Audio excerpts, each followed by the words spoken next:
स्वागत आहे तुमचं एसएम बेकर या चॅनलमध्ये। सध्या आता लहान मुलांच्या सुट्टीचे दिवस चालू आहेत, त्यांना मधल्या वेळेत काय ना काय खाण्यासाठी पाहिजे असतं, तर हा नाश्ता तुम्ही झटपट बनवू शकता। तुम्हाला जर व्हिडिओ आवडला तर एक लाईक नक्की करा। चला तर व्हिडिओला सुरुवात करूया।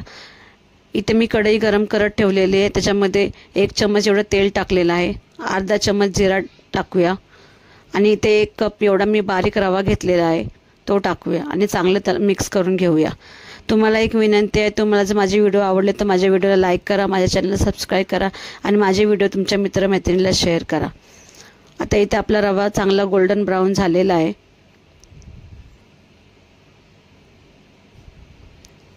इथे मी ज्या कपाने रवा मोजून घेतला होता त्याच कपाने मी 1.5 कप एवढं मी पाणी गरम करत ठेवलेलं आहे, त्यामध्ये 1 चम्मच एवढं मीठ टाकलेलं आहे। आता आपण थोडं थोडं करून याच्यामध्ये पाणी टाकूया आणि याला मिक्स करून घेऊया। पाण्यामध्ये मीठ टाकल्यामुळे आपल्या सगळीकडे मीठ पूर्ण रव्यामध्ये मिक्स होत जातं, म्हणून आपण पाण्यामध्येच मीठ टाकलेलं आहे। आता आपण सगळं पाणी टाकूया आणि चांगलं मिक्स करून घेऊया।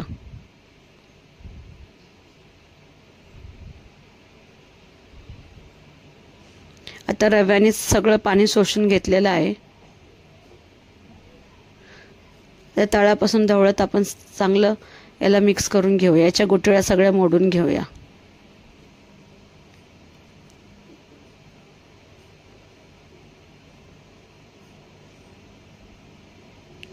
इथे बघा आता 2 मिनिटं झालेले आहेत, आपलं सगळं रव्याने पाणी शोषून घेतलेलं आहे। इथे मीडियम साईजचे मी 3 बटाटे खिसून घेतले होते ते टाकूया आणि ते पण आपण चांगले मिक्स करून घेऊया।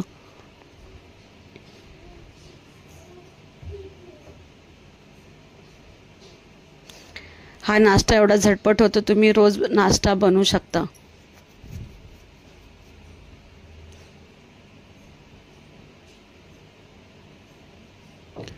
आता आपला रवा आणि बटाटा चांगला मिक्स झालेला आहे।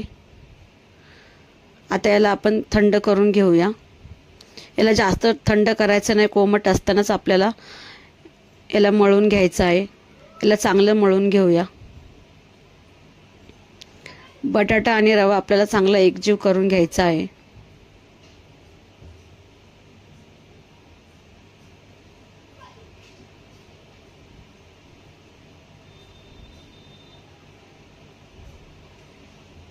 याच्यात काही गुठळ्या असतील त्या सगळ्या मोडून घेतलेल्या आहेत। बघा मस्त आपला हा डो तयार झालेला आहे।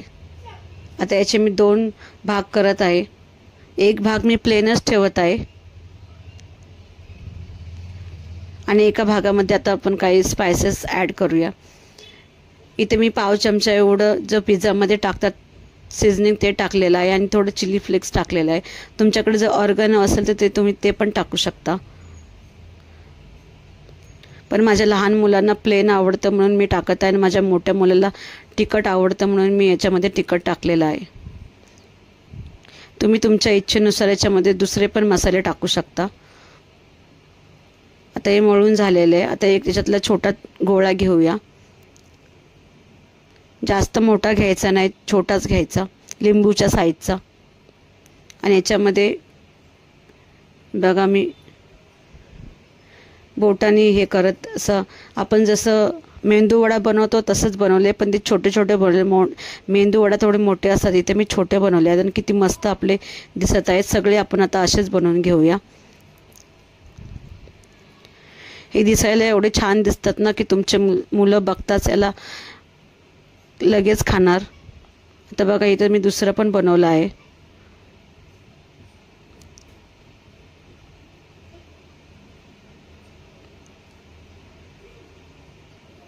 आता आपण सगळे बनवून घेऊया।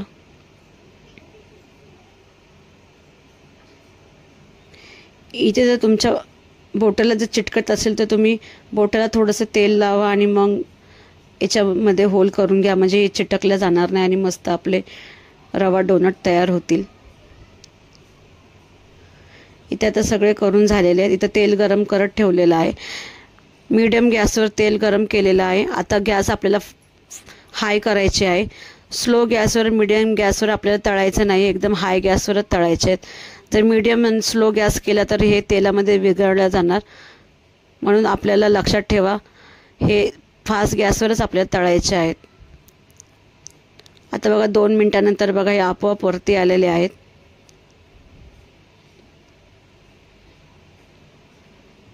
आता 5 मिनिटानंतर बघा किती मस्त आपले क्रिस्पी असे रवा डोनट तयार आहेत. तुम्ही ही रेसिपी एकदा नक्की ट्राय करा आणि तुमच्या मुलांना खायला द्या. बघा किती मस्त आपले तयार झाले आहेत. आता आपण हे सगळे बाहेर काढून घेऊया.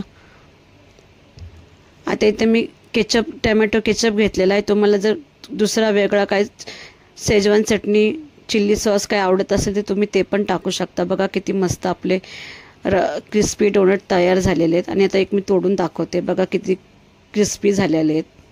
आतून पण बघा किती मस्त पोकळ झालेले आहेत. तुम्ही ही रेसिपी एकदा नक्की ट्राय करा आणि कशी झाली मला कमेंट बॉक्समध्ये सांगा.